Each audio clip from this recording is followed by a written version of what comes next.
രോഗങ്ങളെ എങ്ങനെയാണ് ചികിത്സിക്കേണ്ടത്?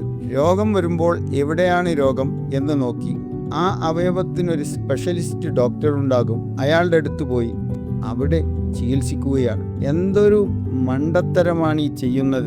ശരീരത്തിൽ രോഗമുണ്ടാകുമ്പോൾ അവിടെ ഒരു മരുന്ന് കൊടുക്കുന്നത് തൽക്കാലത്തേക്ക് നിങ്ങൾക്ക് ആശ്വാസമുണ്ടാക്കുമെന്നല്ലാതെ ആ പ്രശ്നം അവിടെ ഉണ്ടാവാൻ ഒരു കാരണമുണ്ടായിരിക്കും. ആ കാരണത്തെ നീക്കം ചെയ്യാതെ അവിടെ ഒരു മരുന്ന് വെക്കുകയോ അതിനുവേണ്ടി ഒരു ഗുളിക കഴിക്കുകയോ ചെയ്യുമ്പോൾ അത് അടിസ്ഥാന കാരണത്തിനുള്ള ചികിത്സയല്ല.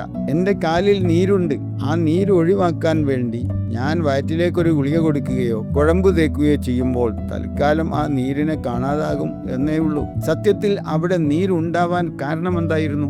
അത് കണ്ടെത്താൻ നമ്മൾ ശ്രമിക്കുന്നില്ല. കോടാലി കൊണ്ടൊരു വെട്ടുകൊണ്ടു കാലിന്, കണ്ണിലൂടെ കണ്ണീരൊഴുകുകയാണ്. അതിന് കണ്ണ് ഡോക്ടറെ കാണിക്കേണ്ട ആവശ്യമില്ലല്ലോ. എനിക്ക് കടുകടുത്ത വിശപ്പ് വന്നു, അപ്പോൾ തലവേദന വന്നു. അവിടെയും തലയുടെ സ്പെഷ്യലിസ്റ്റിനെ കാണിക്കേണ്ടതില്ല.